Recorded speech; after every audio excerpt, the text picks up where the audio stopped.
কার্তিক পূজা কিন্তু 2 দিন ধরে হয়। আর এই যে আমাদের বাড়ির কার্তিক ঠাকুর চলে আসলো কার্তিক পূজার দিনে। অনেক বড় ঠাকুর যেহেতু একজনের নিয়ে যাওয়া সম্ভব নয়, আমাদের পূজার মন্দির তো 4 তলাতে। এই যে দেখেন কত সুন্দর লাগছে। প্রথমে তো এরকম আমাদের প্রত্যেকবারে এমন সিংহাসনে বেঞ্চে পরেই রাখা হয়।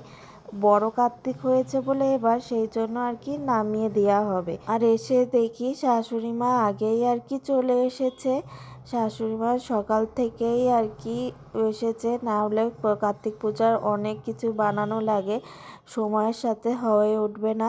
শাশুড়ি মার সাথে 3জন লোক সাথে ছিল, না হলে একা এত কিছু করা কোনোভাবেই সম্ভব হতো না।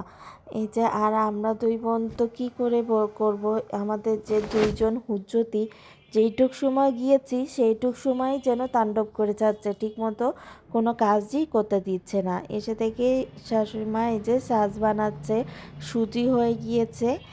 আমাদের তো 2 দিন ধরেই পূজা হয়।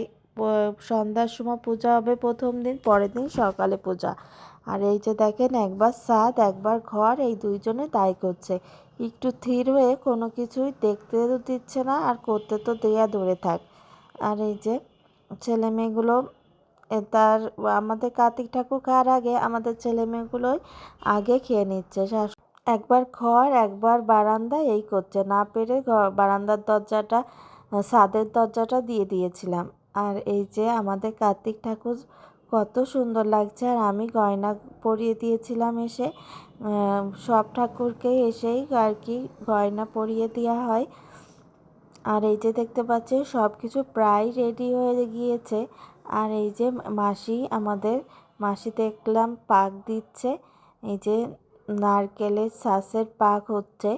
আর মা এখানে নৈবেদ্য সাজাচ্ছে। কার্তিক পূজার সময় অনেকগুলোই নৈবেদ্য সাজানো লাগে। এই নৈবেদ্যই পরের দিনকে খিচুড়ি ভোগ হয় এই নৈবেদ্য দিয়ে।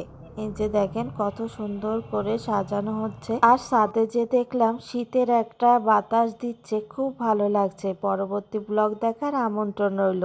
কার্তিক পুজোর সন্ধ্যায় কি করলাম সেটাই দেখবেন। আশা করি পাশে থাকুন।